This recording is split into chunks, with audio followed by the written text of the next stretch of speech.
오늘은 부살렐과 오홀리압을 생각해 보도록 하죠.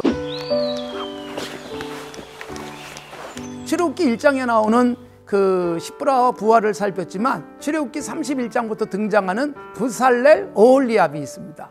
이름이 사실 입에 착 붙는 사람들은 아닌데 이들이 누구냐 하면요, 최초의 성전을 건축했던 사람들이에요. 출애굽 이후에 하나님이 성전 건축을 명했는데 그건 이동용 성전, 그래서 성막이라고도 불리지 않습니까? 이 성막, 최초의 성전을 만드는데 귀하게 쓰여진 사람인데, 부살렐은요 금, 은, 세곡, 그리고 또 뭐 금속 제품 이런 거 만드는 사람이었고요. 오홀리압은 패브릭, 주로 이제 직조를 하거나 그 천막에 쓰이는 그 중요한 재료들을 만드는 역할을 했습니다. 여러분, 이들이 이 광야에서 갑자기 그런 재능이 나온 게 아니거든요. 애굽에 살 때부터 그런 재능이 있었을 거예요.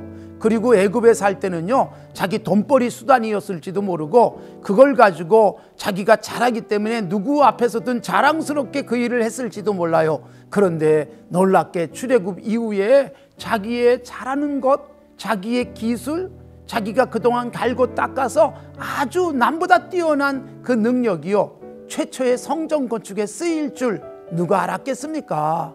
그는 그냥 열심히 살았을 뿐이에요. 열심히 그걸로 돈 벌었을지도 몰라요. 그런데 하나님이 귀하게 성전 건축의 최초의 인물들로 사용하지 않습니까?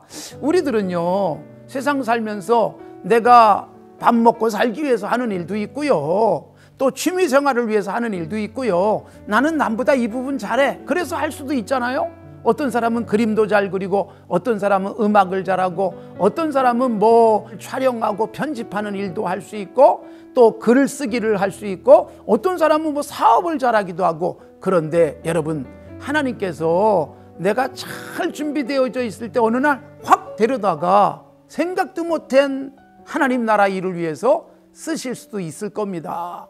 오늘 열심히 삽시다. 남보다 훨씬 뛰어난 능력 갖추기 위해서 애쓰지 않았고, 또 이걸로 뭐 주님을 위해서 쓰겠다고 생각도 안 했고, 그냥 오늘 살아가기 위해서 열심히 했는데 하나님이 그것을 귀하게 사용하시는 날도 온다는 것이죠. 부살렐, 오홀리압 그렇게 사용되어졌습니다. 그리고 부살렐과 오홀리압은 하나님의 성전 건축하는 일을 위해서 부르셨을 때요, 출애굽기의 제일 마지막 부분에 나오지만 결국 완성을 했어요. 완성하는데 모세가 확인을 해보니까 하나님의 설계대로, 설계하신 그대로 사이즈, 색깔, 재료 정확하게 하나님의 말씀대로 만들어낸 사람들입니다.